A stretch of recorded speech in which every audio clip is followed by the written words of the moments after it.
Welcome to Dilshad sir official. आज हम लोग सामाजिक विज्ञान यानी कि सोशल साइंस का एक सब्जेक्ट जिसका नाम इतिहास है। इतिहास को हम लोग इंग्लिश में हिस्ट्री बोलते हैं। इसका 2 नंबर वाला सब्जेक्टिव क्वेश्चन और 4 नंबर वाला सब्जेक्टिव क्वेश्चन लेकर के आए इस वीडियो के माध्यम से, जो मैट्रिक बोर्ड परीक्षा के लिए काफी महत्वपूर्ण साबित हो सकता है। तो आप लोग जो भी बच्चा फरवरी में 17 फरवरी से एग्जाम देने वाले हैं उसके लिए काफी महत्वपूर्ण वीडियो साबित हो सकता है। तो पहला क्वेश्चन है कि राष्ट्रवाद किसे कहते हैं। मोस्ट वीवीआई क्वेश्चन है, इसको मोस्ट वीवीआई मान लीजिए कि राष्ट्रवाद किसे कहते हैं। दूसरा क्वेश्चन, जर्मनी के एकीकरण में क्या बाधाएं थी। ये भी क्वेश्चन कई बार पूछ दिया कि जर्मनी के एकीकरण में क्या बाधाएं थी।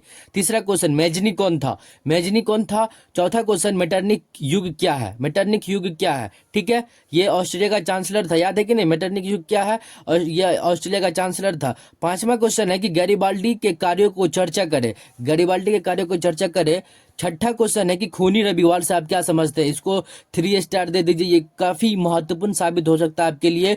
या तो फर्स्ट पाली में या तो सेकंड पाली में देखने को मिल सकता है कि खूनी रविवार से आप क्या समझते हैं। अगला क्वेश्चन, अक्टूबर क्रांति से आप क्या समझते हैं, यानी कि अक्टूबर क्रांति क्या है या अक्टूबर क्रांति से आप क्या समझते हैं। अगला क्वेश्चन इधर देखिए, शीत युद्ध से आप क्या समझते हैं। ये भी क्वेश्चन कई बार पूछ दिया कि शीत युद्ध से आप क्या समझते हैं, हालांकि ये पॉलिटी का क्वेश्चन है।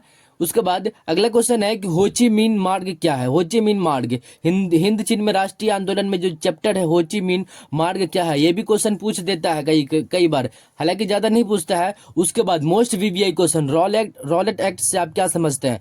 मोस्ट वीवीआई क्वेश्चन है, इसको 5 स्टार दे दीजिए। रॉलेट एक्ट से आप क्या समझते हैं। अगला क्वेश्चन, जलियांवाला बाग हत्याकांड के बारे में लिखे। जलियांवाला बाग हत्याकांड के बारे में जो 13 अप्रैल 1919 ईस्वी को हुआ था, जो 13 अप्रैल 1919 ईस्वी को हुआ था, उसके बारे में आपको लिखना है, ठीक है। तो जलियांवाला बाग हत्याकांड के बारे में लिखे। अगला क्वेश्चन, दांडी यात्रा का क्या उद्देश्य था। दांडी यात्रा का क्या उद्देश्य था।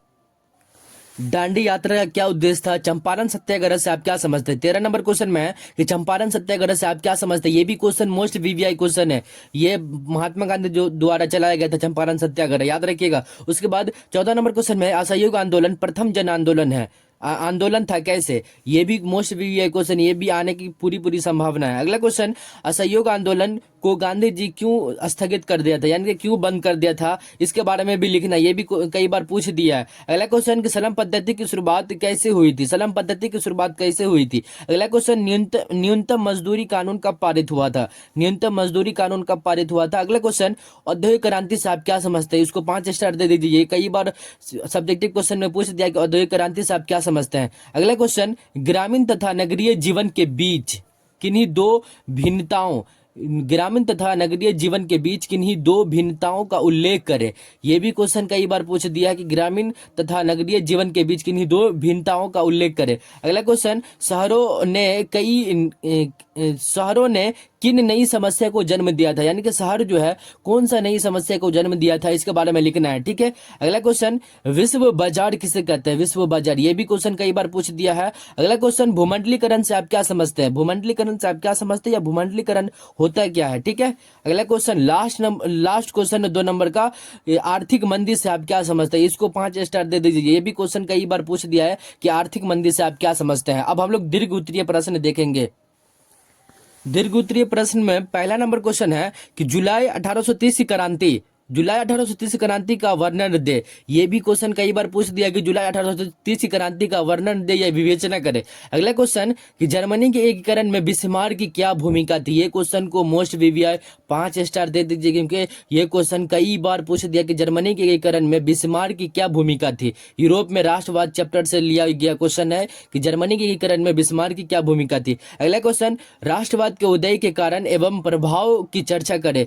ये भी क्वेश्चन कई बार पूछ दिया मैट्रिक बोर्ड परीक्षा में। अगला क्वेश्चन कि इटली एकीकरण में मेजनी की क्या भूमिका थी या क्या प्रभाव पड़ा था, यानी कि मेजनी इटली एकीकरण में मेजनी की क्या प्रभाव थी, ठीक है, उसके बारे में लिखना है। अगला क्वेश्चन, रूसी क्रांति के कारणों का विवेचना करें। यह भी क्वेश्चन कई बार पूछ दिया है मैट्रिक बोर्ड परीक्षा में, याद रखना है। उसके बाद अगला क्वेश्चन, नई आर्थिक नीति क्या है, विवेचना करें। नई आर्थिक नीति, यह भी क्वेश्चन कई बार पूछ दिया है कि नई आर्थिक नीति का विवेचना करें। अगला क्वेश्चन, हिंद चीन में फ्रांसीसी द्वारा उपनिवेश स्थापना किन्हीं 3 उद्देश्य का उल्लेख करे। यह हिंद चीन में राष्ट्रीय आंदोलन चैप्टर से लिया गया है कि हिंद चीन में फ्रांसीसी द्वारा उपनिवेश स्थापना की किन्हीं 3 उद्देश्य का उल्लेख करें। ये भी क्वेश्चन महत्वपूर्ण मानी जाती है। अगला क्वेश्चन, सविनय अवज्ञा आंदोलन। सविनय अवज्ञा आंदोलन के कारणों का विवेचना करें। ये भारत में राष्ट्रवाद चैप्टर से लिया गया है, महात्मा गांधी जी द्वारा चलाया गया था सविनय अवज्ञा आंदोलन। ठीक है। अगला क्वेश्चन, भारतीय राष्ट्रीय आंदोलन में महात्मा गांधी का क्या योगदान था।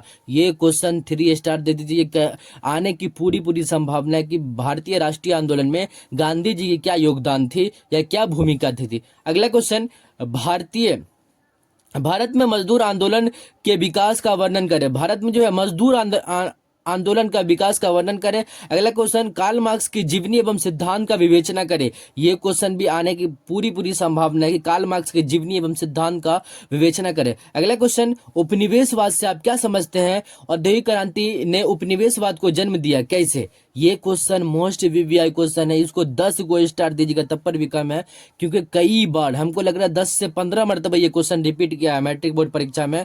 2008 से लेकर के 2024 के बीच तक की बात कर रहे हैं कि उपनिवेशवाद से आप क्या समझते हैं। औद्योगिक क्रांति ने उपनिवेशवाद से को जन्म दिया। ये 8 से 6 मरतबा क्वेश्चन रिपीट किया गया। ये क्वेश्चन याद रखिएगा, इसको मोस्ट वीवीआई मान लीजिए। अगला क्वेश्चन, भूमंडलीकरण के कारण आम लोगों के जीवन में आने वाली परिवर्तनों को स्पष्ट करें। यानी कि भूमंडलीकरण के कारण में जो आम लोगों को जीवन में जो आने वाला जो परिवर्तन था उसका जो है स्पष्ट करना है। तो यह था लघु उत्तरीय प्रश्न 2 नंबर वाला और दीर्घ उत्तरीय प्रश्न 4 नंबर वाला, जो मैट्रिक बोर्ड परीक्षा के लिए काफ़ी महत्वपूर्ण है। इसके अलावा और कहीं से आपको सब्जेक्टिव क्वेश्चन देखने को नहीं मिल सकता है, तो इसलिए जितना भी क्वेश्चन कराए हैं सबको देख करके जाइए और सबको देख करके और याद करके जाइए, ताकि आपका मैट्रिक बोर्ड परीक्षा काफ़ी अच्छा जाए और काफ़ी अच्छे नंबरों से पास करे। तो आप लोग को ये वीडियो कैसा लगा, अगर अच्छा लगा हो तो लाइक करें और चैनल पे नए हो तो चैनल को जरूर सब्सक्राइब कर लीजिए। मिलते हैं नेक्स्ट वीडियो में, तब तक के लिए जय हिंद जय भारत।